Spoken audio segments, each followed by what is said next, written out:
जय हिंद प्यारे बच्चों, मैं राहुल कुमार। स्वागत है आप सबका ऑनलाइन बुधा क्लासेस पर, जहां सपने बनते हैं हकीकत। प्यारे बच्चों, मैं आशा करता हूं कि आप सभी शानदार, जबरदस्त और जिंदाबाद होंगे और अपनी पढ़ाई को पूरी लगन और निष्ठा के साथ कर रहे होंगे। तो प्यारे बच्चों, मैं आपकी इसी मेहनत को, इसी लगन को, इसी परिश्रम को और आसान बनाने के लिए प्रतिदिन मैं आपके लिए कक्षाएं लेकर आता हूं, ताकि आप यहां से जबरदस्त नंबर लाकर अपने माता पिता तथा गुरुजनों का नाम रोशन करें। तो प्यारे बच्चों, जैसा कि हम लोगों ने इसके पिछले वाले वीडियो में प्रश्नावली 4 चैप्टर को, जिसका नाम था द्विघात समीकरण, मैंने उसको पूरी तरह से खत्म किया। आज हम लोग एक नए चैप्टर, एक नए प्रश्नावली को पढ़ेंगे और उस चैप्टर का नाम है समांतर श्रेणी। जी हाँ दोस्तों, ये चैप्टर क्लास 10th के लिए बहुत ही इंपॉर्टेंट है। और क्लास 10th में नहीं, बल्कि यदि आप 11th 12th और भी अदर भी कॉम्पिटिटिव एग्जाम्स की तैयारी करते हैं तो आपके लिए बहुत ही बेहद और इंपॉर्टेंट चैप्टर साबित होने वाला है। तो सबसे पहले आइए हम लोग इस चैप्टर में पढ़ेंगे क्या क्या।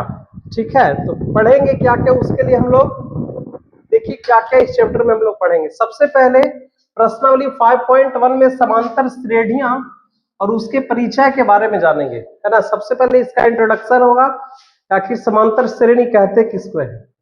उसके बाद 5.2 चैप्टर में, है ना, इसके दूसरे चैप्टर में, दूसरे प्रश्नावली में इसके एनवां पद के बारे में जानेंगे। समांतर श्रेणी का एनवां पद क्या होता है। और इसके तीसरे चैप्टर में 5.3 चैप्टर में हम लोग समांतर श्रेणी के एन पदों का योग, है ना, क्या होता है, इसके बारे में भी हम लोग जानेंगे। तो सबसे पहले हम लोग आज इसके परिचय के बारे में जानेंगे कि आखिर ये समांतर श्रेणी है क्या, है ना। तो समांतर श्रेणी में सबसे पहले हम लोग श्रेणी क्या होता है इसके बारे में हम लोग जानेंगे। ठीक है, तो जैसा कि आप देख सकते हैं कुछ एग्जाम्पल है आप लोग के सामने, आप इसको पहले समझिए क्या है। पहला है एग्जाम्पल में 1 का स्क्वायर, 2 का स्क्वायर, 3 का स्क्वायर, 4 का स्क्वायर, 5 का स्क्वायर। एक प्रकार का आपको देखने से ऐसा लग रहा है कि एक प्रकार का पैटर्न बन रहा है ना। तो जाहिर सी बात है कि आप देख सकते हैं 1 का स्क्वायर, 2 का स्क्वायर, 3 का स्क्वायर, 4 का स्क्वायर, 5 का स्क्वायर। तो जाहिर सी बात है कि अगला जो आएगा वो 6 का स्क्वायर ही आएगा, है ना। एक खास पैटर्न बन रहा है। उसी तरह से दूसरे एग्जाम्पल में हम लोग देख सकते हैं, दूसरे एग्जाम्पल में क्या है, 5 है, 5 के बाद 10 है, यानी कि 5 के बाद 10 है, 10 के बाद 20 है, 20 के बाद 40। यहाँ पे भी एक खास प्रकार का पैटर्न बन रहा है। पैटर्न को समझने की कोशिश करिए कि आखिर ये पैटर्न है तो किस प्रकार का पैटर्न है। तो हमको यहाँ से देखने से पता ये चल रहा है कि इसमें 2 से गुना होते जा रहा है। 5 दूना 10, 10 दूना 20, 20 दूना 40। तो जाहिर सी बात है कि अगला जो क्वेश्चन आएगा वो 40 गुना क्या हो जाएगा, 80 आएगा। यानी कि यहाँ पे जो पैटर्न बन रहा है वो 2 से गुना हो करके पैटर्न तैयार हो रहा है। चलिए इसके तीसरे एग्जाम्पल पे देखते हैं कि तीसरा एग्जाम्पल में किस प्रकार का पैटर्न है। तो तीसरा एग्जाम्पल में देख रहे हैं 7 है, फिर 10 है, फिर 13। यानी कि इसमें हम देख पा रहे हैं कि ये 3 ऐड हो जा रहा है ना। 7 3 10, 10 3 13, 13 3 16, 16 3 19 और 19 3 22। यानी कि जाहिर सी बात है कि अगला जो टर्म आएगा वो कितना आएगा, 22 आएगा। यानी इसमें तीसरे में जो पैटर्न तैयार हो रहा है वो कितने, 3 3 3 3 जोड़ करके पैटर्न तैयार हो रहा है। चौथा में देखेंगे तो क्वेश्चन नंबर 4 में क्या पैटर्न है आप समझ सकते हैं कि नीचे में, ऊपर में तो सारा में 1 ही है, नीचे में 1 है, फिर 2 है, फिर 3 है, फिर 4 है, फिर 5 है। यानी कि नीचे में हर में एक एक बढ़ रहा है। तो जाहिर सी बात है इसका अगला जो पैटर्न आ जाएगा वो क्या आ जाएगा, 1/6 आ जाएगा। ठीक है, तो हम यहाँ पे देख पा रहे हैं कि 4 प्रकार का पैटर्न। तो क्या पैटर्न 4 ही प्रकार के हो सकते हैं, है ना। तो जी नहीं, 4 से भी बहुत सारे पैटर्न। मान लीजिए इसमें हम स्क्वायर के जगह पे क्यू करेंगे तो एक नया पैटर्न तैयार हो जाएगा। इसमें हम 2 से गुना किए, 5 दूना 10, 10 दूना 20, 20 दूना 40। हो सकता है यहाँ पे 3 से गुना कर दे, 4 से गुना कर दे, 5 से गुना कर दे, और भी पैटर्न बन सकता है ना। तीसरा में देखिए, तीसरा में 3 जोड़ के यहाँ पे 3 जोड़ा गया। हो सकता है कभी 5 जोड़ दिया जाए, कभी 10 भी जोड़ दिया जाए, है ना। तो यहां से भी बहुत सारे पैटर्न बन सकते हैं। उसी तरह से यहाँ पे आप देख रहे हैं जैसे नीचे में एक एक का अंतराल 1 1 ऐड हो रहा है, कभी ऐसा टर्म होगा 2 2 ऐड हो जाए, 3 3 ऐड हो जाए, इस तरह से हम देख सकते हैं। तो इसमें अनगिनत पैटर्न, एक नहीं बल्कि अनेक सारे पैटर्न बनाए जा सकते हैं, है ना। तो अब आपको ये समझना है कि इन सारे पैटर्नों का, सारे पैटर्न का कुछ ना कुछ नाम है ना। जैसे मान लीजिए तीसरे एग्जाम्पल के ऊपर हम लोग देख रहे हैं, तीसरे एग्जाम्पल में क्या है कि तो सब में 3 ऐड हो जा रहा है, सब में क्या ऐड हो जा रहा है, 3 ऐड हो जा रहा है, सब में कितना ऐड हो जा रहा है, 3 जोड़ जोड़ करके आगे बढ़ रहा था। इस प्रकार के पैटर्न, इस प्रकार की श्रेणी को, है ना, इस प्रकार की श्रेणी को बोला जाता है समांतर श्रेणी, याद रखिएगा। समांतर श्रेणी को पहचानने का क्या तरीका है ना, तो आपको ध्यान में रखना है कि समांतर श्रेणी में दो पदों का जो है सदैव क्या होना चाहिए, बराबर। जैसा कि नाम से इसमें समांतर, यानी कि अंतर जो है क्या होना चाहिए, समान होना चाहिए। यानी कि दो लगातार पदों का अंतर, दो लगातार पदों का अंतर जो है वो क्या है, समान है, समान है। तो समांतर श्रेणी में क्या, समांतर श्रेणी को पहचानने का क्या तरीका है, दो लगातार पदों का अंतर क्या होना चाहिए, समान होना चाहिए, तब हम उसको क्या कह सकते हैं, उसको हम कह सकते हैं समांतर श्रेणी कह सकते हैं। ठीक है, दो लगातार पदों का अंतर क्या होना चाहिए, समान, अंतर समान होगा तो उसको समांतर श्रेणी कहेंगे।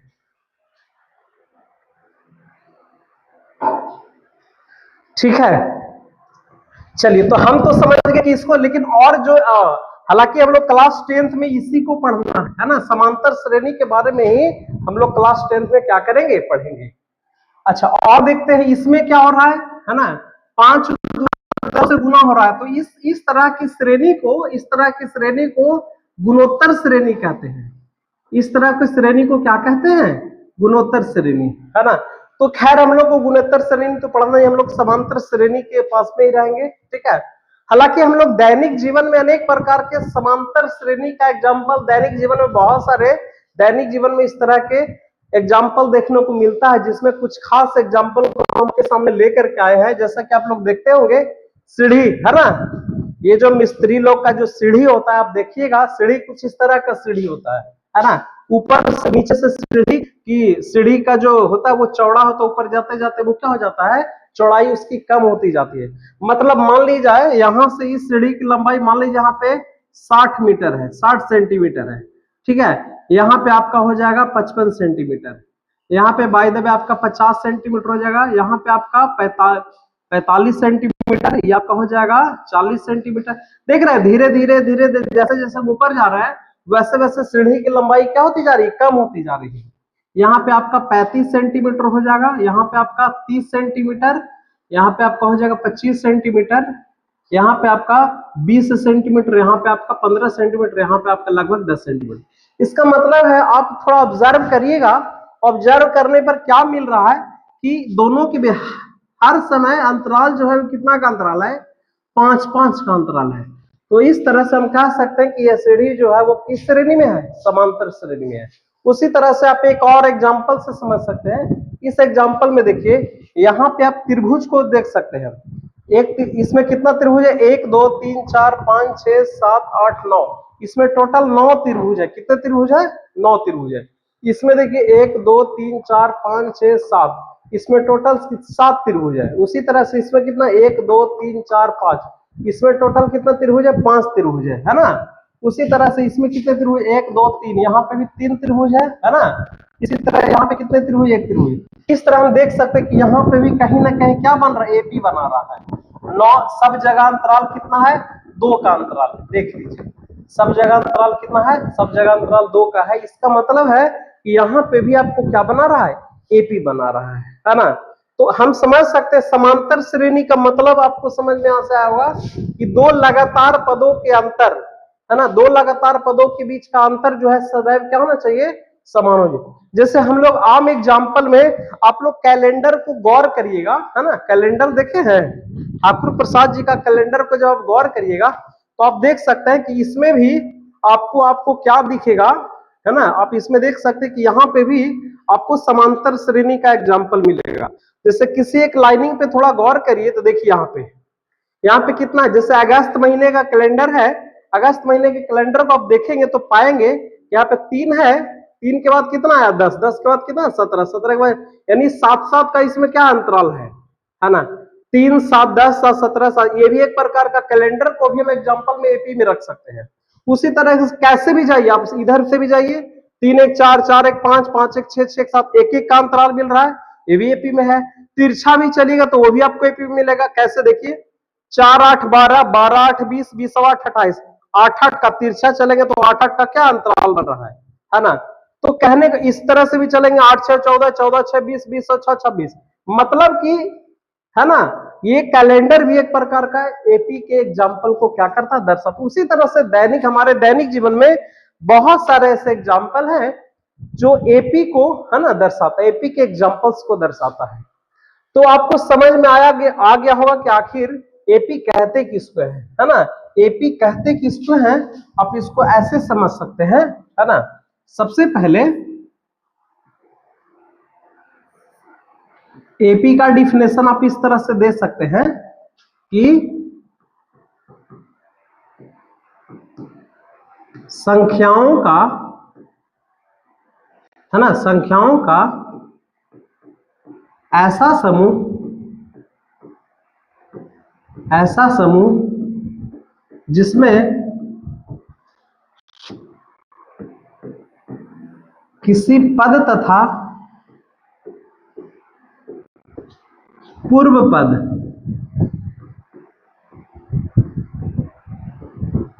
पद का अंतर क्या होता है, सदैव क्या होता है, समान होता है। ठीक है, उसको एपी में कह सकते हैं कि एपी जो है संख्याओं का ऐसा समूह है जिसके किसी भी पद और उसके पूर्व पद का अंतर सदैव क्या हो, समान हो। हम कह सकते हैं कि सारी संख्याएं किसमें है, एपी में है। जैसे एग्जाम्पल के अनुसार, जैसे यहां से 5 ले लीजिए, 10 ले लीजिए, 15 ले लीजिए और 20 ले लीजिए और यहाँ पे 25 और यहाँ पे डॉट। क्या ये संख्याएं एपी में है? तो देखिए यहां से अंतर निकालिए, 10 में से 5 जाएगा तो कितना आएगा 5, कोई भी पद और पहला पद। 15 में से 10 जाएगा तो कितना आएगा 5 आएगा, 20 में से 15 जाएगा तो कितना आएगा 5 आएगा, 25 में से 20 जाएगा तो कितना आएगा 5 आएगा। इसका मतलब है कि ये सारी संख्याएं किसमें है, एपी में। कोई भी पद और उसके पहले वाले पद का अंतर जो है वो सदैव क्या होनी चाहिए, समान होनी चाहिए। तो उसको हम लोग एपी में कहते हैं। और यहां से एक चीज और ध्यान में रखना है, क्या ध्यान में रखना है कि यहाँ पे एपी के प्रथम पद को, है ना, एपी के प्रथम पद को या तो ए कहते हैं या तो A1 भी कहा जाता है। ठीक है, ए कहिए या A1 के एक ही चीज है। सारवंतर एपी के, है ना, एपी के सारवंतर को डी से सूचित किया जाता है, डी यानी कॉमन डिफरेंस। और डी बराबर फॉर्मूला होता है, डी बराबर फॉर्मूला होता है A2 माइनस A1, है ना। या फिर इसको फॉर्मूला हम A3 माइनस A2 भी लिख सकते हैं, क्योंकि ये तीसरा पद और दूसरे पद को अंतर को भी एपी कहेंगे, सारवंतर कहेंगे। चौथे पद और तीसरे पद के अंतर को भी हम क्या कहेंगे, सारवंतर कहेंगे, है ना। चलिए इसके बाकी हम लोग यहां तक हमने ये समझा, है ना, यहां तक हमने ये समझा कि एपी आखिर होता क्या है।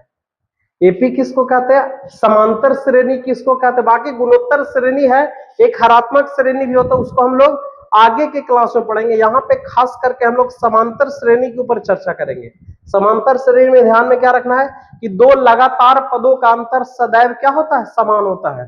और पहले वाले पद बाद वाले पद में से पहले वाले पद को क्या किया जाता है, घटा करके सारवंतर को क्या किया जाता है, निकाला जाता है। चलिए तो हम लोग अगले पेज के ऊपर आते हैं। अगले पेज में देखिए कुछ एग्जाम्पल आप लोग के सामने है ना, इस एग्जाम्पल को समझना है। ठीक है, सबसे पहला एग्जाम्पल है 7, 10, 13, 16, 19, है ना। इसमें सबसे पहला यहाँ पे प्रथम पद पता करना है। क्या पता करना है प्यारे बच्चों, प्रथम पद पता करना है। ठीक है, आइए देखिए प्रथम पद को हमने क्या बताया, प्रथम पद को हमने या तो आप ये कह दीजिए या तो हम A1 भी कह सकते हैं। तो यहां से प्रथम पद कितना है 7 है। उसी तरह से इसका दूसरा पद कितना है, दूसरा पद इसका कितना है 10 है ना। इसका दूसरा पद कितना है 10। उसी तरह से इसका तीसरा पद कितना है 13 है। इसका चौथा पद कितना है 16 है, ठीक है। और इसका पांचवा जो पद है वो कितना है 19। और यदि सार्वंतर की बारी आए तो सार्वंतर को लिए क्या बोले, सार्वंतर को हम लोग डी से सूचित करते हैं। और डी के लिए हम लोग A2 में से A1 को घटा देंगे तो हमारा डी निकल जाएगा, है ना। A2 कितना 10 है, 10 माइनस 7 इज इक्वल टू कितना हो गया 3। इस तरह से हमारा सार्वंतर क्या हो गया 3। सार्वंतर किसको कहेंगे, समानांतर श्रेणी के दो लगातार पदों के अंतर को क्या कहते हैं, सार्वंतर कहते हैं। और सार्वंतर निकालने के लिए कोई भी पद और उसके पहले वाले पद को क्या करना होता है, घटाना होता है। यहां से हम सार्वंतर ऐसे भी निकाल सकते हैं, A3 माइनस A2 भी निकालेंगे तो हमारा सार्वंतर समान आएगा। A3 कितना है, A3 आपका 13 है ना।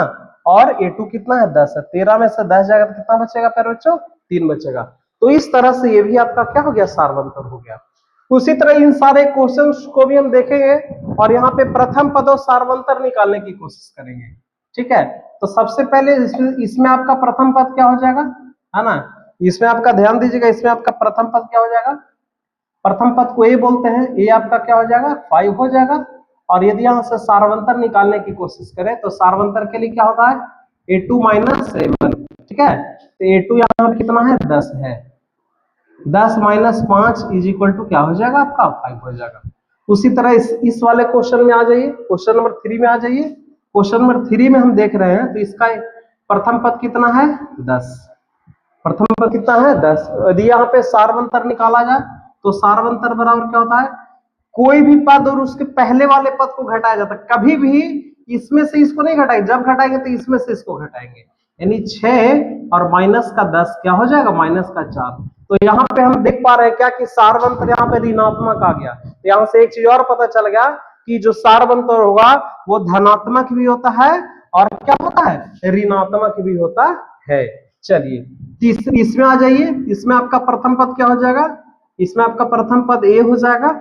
और सार्वंतर, सार्वंतर के लिए क्या करना पड़ेगा 5 बटा घटाना पड़ेगा। आइए घटा लेते हैं, ठीक है। ये आपका हो जाएगा 5 माइनस 2 यानी कि क्या हो जाएगा 2। इस तरह से इसका सार्वंतर आपका क्या हो गया 3 बटा 2 हो गया। चलिए इसका अगला क्या है 5 नंबर क्या है, इसमें प्रथम पद क्या हो जाएगा आपका, प्रथम पद आपका √3 हो जाएगा, ठीक है। और यदि यहां से सार्वंतर निकालने की कोशिश करिए तो क्या मिलेगा A2 माइनस 7, ठीक है।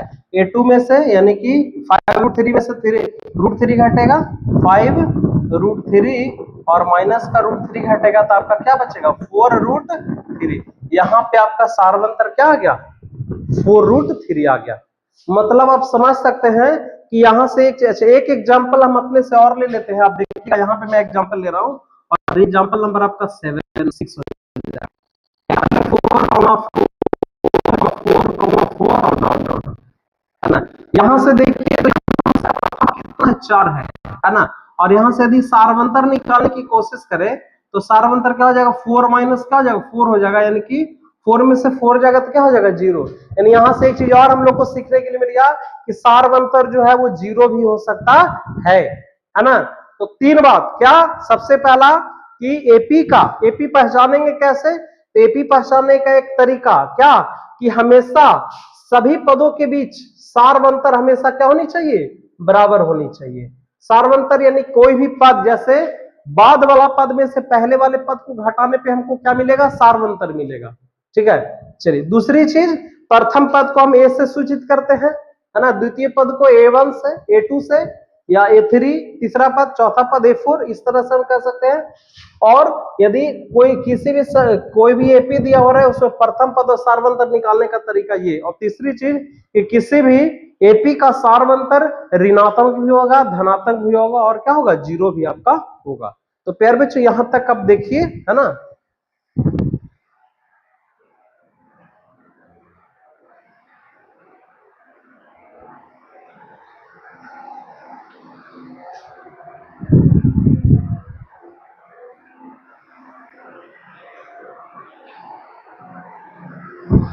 तो इस तरह से है ना, आज हम लोगों ने क्या सीखा, आज हम लोगों ने क्या सीखा प्यारे बच्चों, समांतर श्रेणी के परिचय के बारे में सीखा कि आखिर समांतर श्रेणी में होता है, समांतर श्रेणी को हम लोग पहचानते कैसे। तो समांतर श्रेणी को पहचानने का सिर्फ और सिर्फ एक तरीका, उनके सारवंतर हमेशा क्या होते हैं, बराबर होते हैं। और सारवंतर निकलता कैसे है, सारवंतर निकलता कैसे है, सारवंतर निकालने के लिए क्या करना होता है, किसी भी पद में से पहले वाले पद को क्या करते हैं, घटाते हैं, तो वहां से हमको सारवंतर क्या हो जाता है, निकल जाता है। तो प्यारे बच्चों आशा करते हैं कि आज का ये वीडियो आपको समझ में आया होगा। ठीक है, यदि किसी भी प्रकार का डाउट्स है तो कमेंट बॉक्स में, कमेंट सेक्शन में कमेंट जरूर करेंगे, और यदि वीडियो आपको अच्छा लगा तो आप लाइक करें। ठीक है, थैंक यू प्यारे बच्चों, मिलते हैं अगले वीडियो में, अगले लेक्चर में और अगले प्रश्नावली के साथ। Thank you very much.